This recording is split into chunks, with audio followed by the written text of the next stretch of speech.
บรรยากาศในตลาดโล่งคนมีน้องพี่น้องคนขายเครื่องกับบลายสบายดีสวัสดีพ่อพี่น้องเลยตอนสาวๆพี่น้องตลาดคำเตงคือเกาขายขนม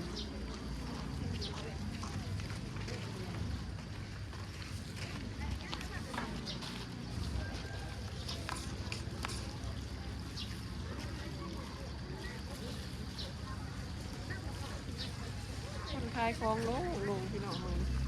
เบิ่งแนบมึงแบบโล่งแห้งน้ำเลยVFC แนะนำมาให้ติดป้ายใส่จังบ่อยากเจ้าแล้วพี่น้องไม่น้ำพริกกระดื้อพี่ล่ะหอยเด้อหอยเด้อหอยจูบเด้อหอยจูบหอยขม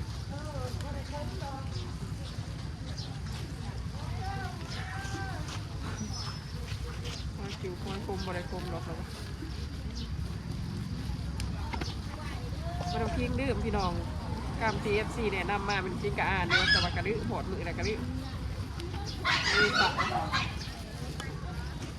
ยังบ่อยากเจ้าอีกทีว่าเป็นพวกกับบ่อยากขาทามอีกเนาะอีกนาพี่น้องบ่ดื้อแน่นอน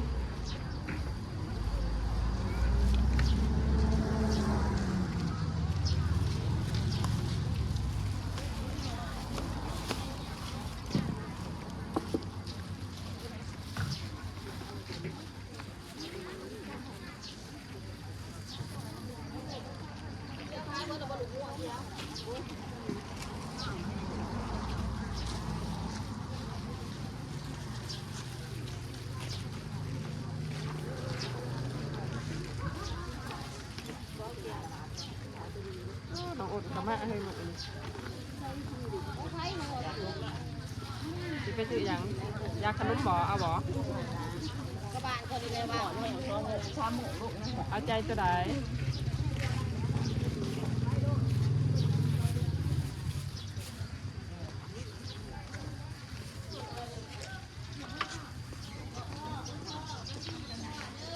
ใจ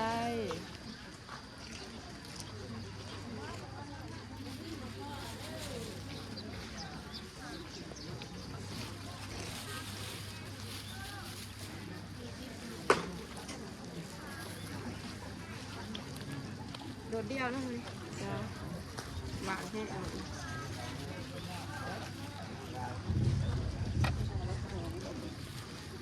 โต้งลูกมือนี่กระดาษตลาดกระดาษทุ่มบ้างเลย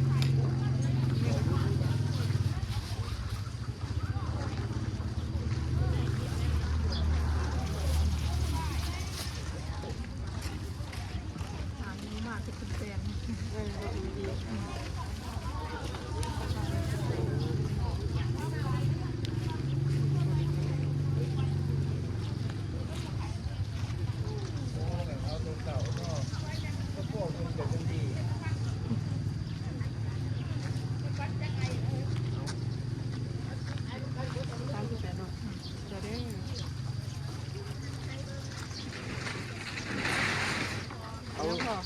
ย่างละ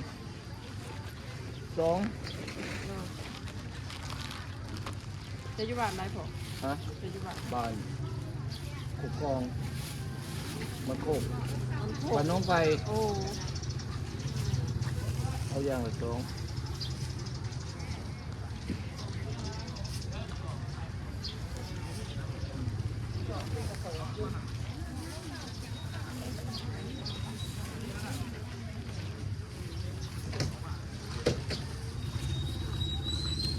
ใส่เกียร์หมา4 ช้อนสหูค่ะเด้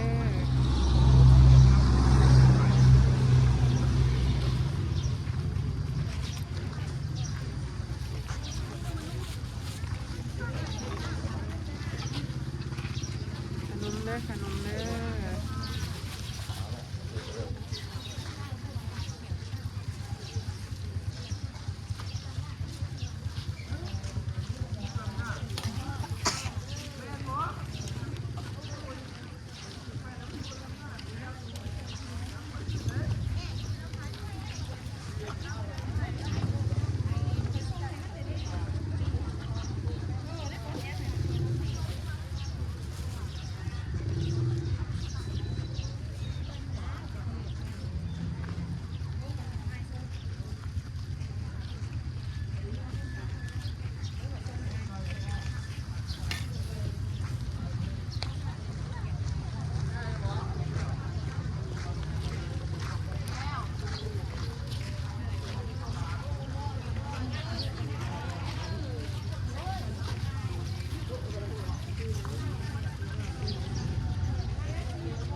เอาจะก่อน เอาช่องนี่แหละบาทนี่ค่ะมันจะที่เจ้ากดเลยเป็นมากระไก่ อันนี้บอก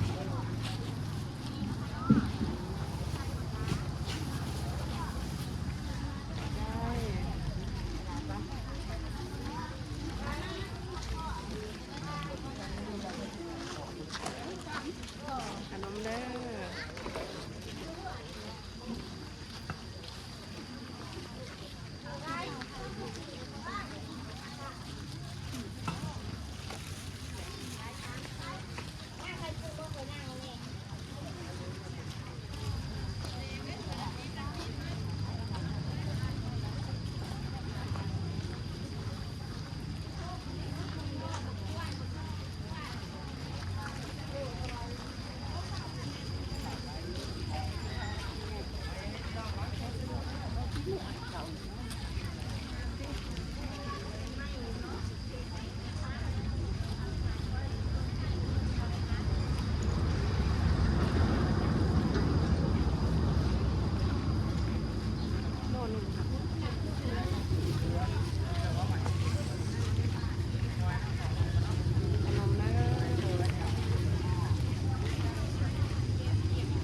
เอาก่อนเลย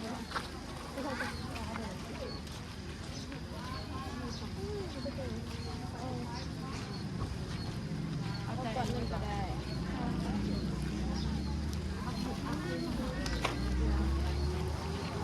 เป็นสองก่อน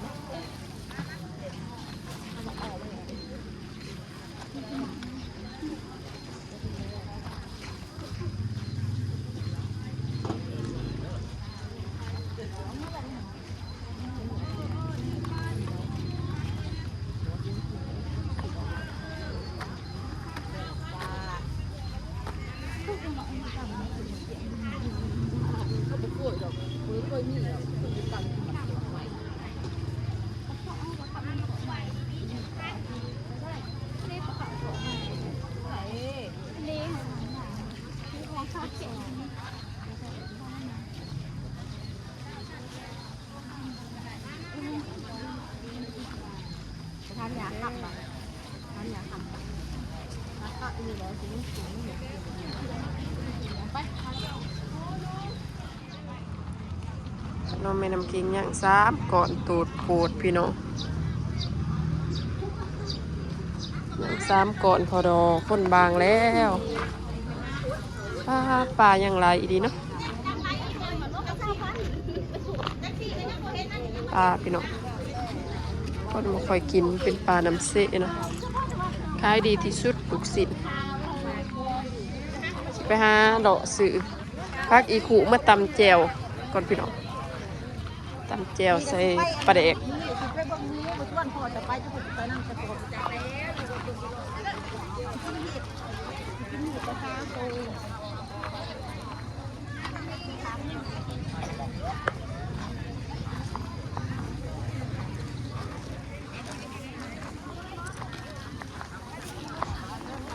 หมักแตง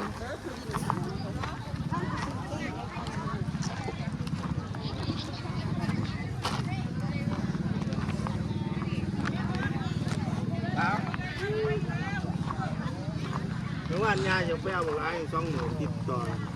อันนี้เอาหมักไหมนี่บ่ผมไปเอาเงินคาทีมันมาทีหลังว่า โดเท่าไรบักเงาะ ต้องหาเจ้าก็ไป เอาให้ในโดหนึ่ง มึงอ่ะยาจะเอา2 มือเฮี้ยงกัน อันเดี๋ยวเอาจีดู มือไปเจ้าที่มึงแล้วไปเอา จะแม่เอาเด็ดซอย ไปเอา แกะซื้อซอยเนาะ ลูกไผ่แล้วตีนี่ เด็ดซอยกระทายหูไปอันนั้นดุ้งอันนั้นเชยหมอกระดังเพราะว่า มาสร้าง ไป หา ว่ามาพอยาดองแม่ด่างกับพี่น้องกัน เลือกด้วย2 อย่างต้องหา เห็นเวิร์ดบ่ เออ ไปซื้อพระอีขู่มาตำแจวให้ลูกสาวกินเด็ดโอ้พอดีเป๊ะเลยว่ะมือสุดยอดดีๆเนาะ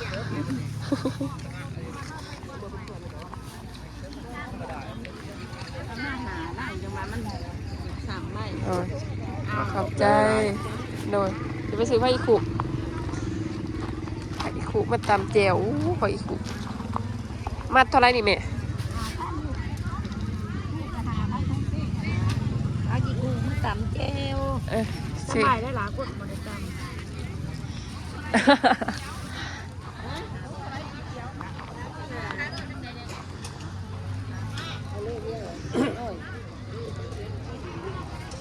พอใส่ทงไงเนี่ย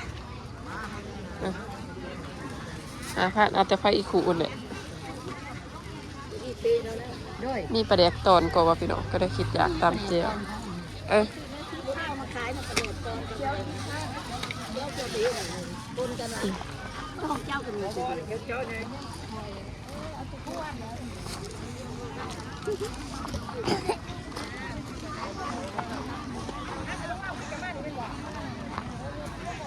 ย่าง3ก่อนกับผ่าเขาขายให้พี่น้องผ่าเขาขายอันนั้นให้เนาะถ้าได้มาย่างเลาะซื้อของกินก่อน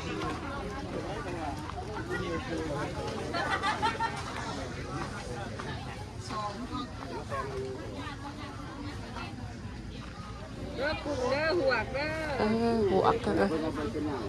อยากหวกเด้ จะบริยาง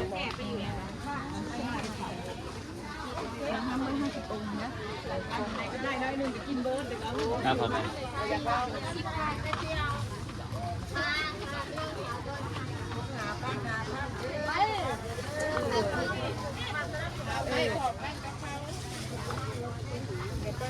มานั่งสื่อซอยคนนี้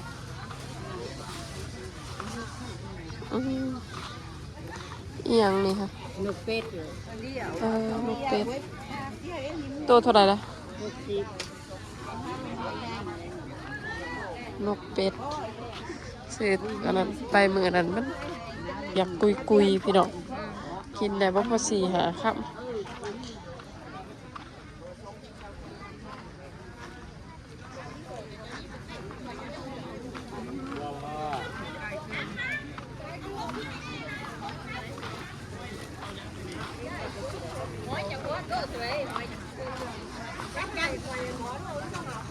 ขายดีบอแต่อยากสมปลาสมอัน เรื่องสื่อเที่ยวแต่เอาอยู่หน้าหลงมืออื่นโอ้มืออื่นบ้านเพิ่นเนาะ ตลาดน่าหลงจะกระไปวะ ไป คนร้ายอยู่วะ ก็มาได้ดอกมันยังคล้ายพอดีดอกบ้านเขาคล้ายเบ้อแบบนี้ก็กูกินคู่กันเบ้อใจขอบใจ โมยพัดหมีเนาะ บัดมีจะได้ดวกแล้วผัดดึกบ้าน นี่พี่น้องมันคิวอาเซียเอาขนมมันมาขายคนจะขายได้นะขนมที่เป็นข้าวเห็ดเป็นกล่องเลยเอาขนม แม่มันไปขาย เนี่ยในตะบังเงาะซื้อซอยเพื่อนนะกะพระอีคุสมปลาแค่นี้แหละซื้อของกินกันได้พี่น้องมาเบิ่งขนมขอเบิดระบ่นะย่างอยู่ขันค่ายเนี่ยค่ายย่างได้ขันย่างหน่อย เขาว่าจะเอาหายไปหาเจ้า นั่งอยู่ในก้อนสักหน่อยพี่น้อง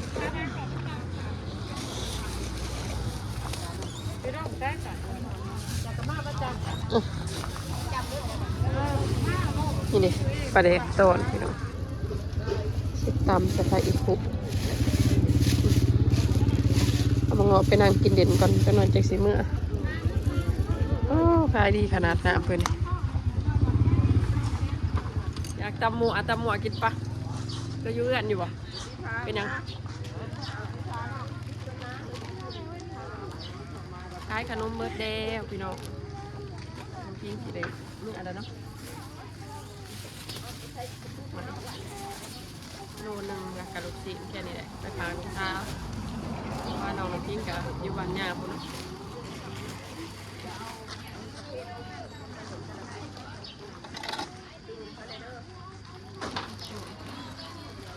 มีถอดขนมมา4 ธงเนาะพี่น้อง4 ธงกับไรเงินอยู่ประมาณ300,000 ปลายประมาณนี้เด็กอันนี้กับ2-3 ก่อนผู้อันนี้คือห้าวถอดมันอันนี้เกินไปถอดบ้องงามนะพี่น้องแม่น้ำพิงกับอยากคายเนาะ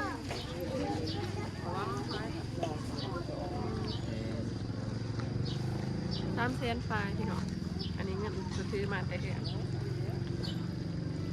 ซื้อของกินซื้อหันซื้อนี้ก็ว่าเป็นแสนเลยพอได้ซื้อของกินเนาะเมื่อแต่ที่เป็นซื้อสบู่ซื้อแพบแบกหน่วยพี่น้อง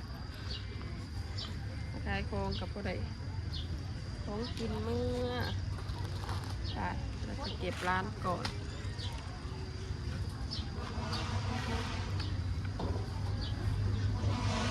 คนโบราณได้หมดนี่คนน้อยเดียว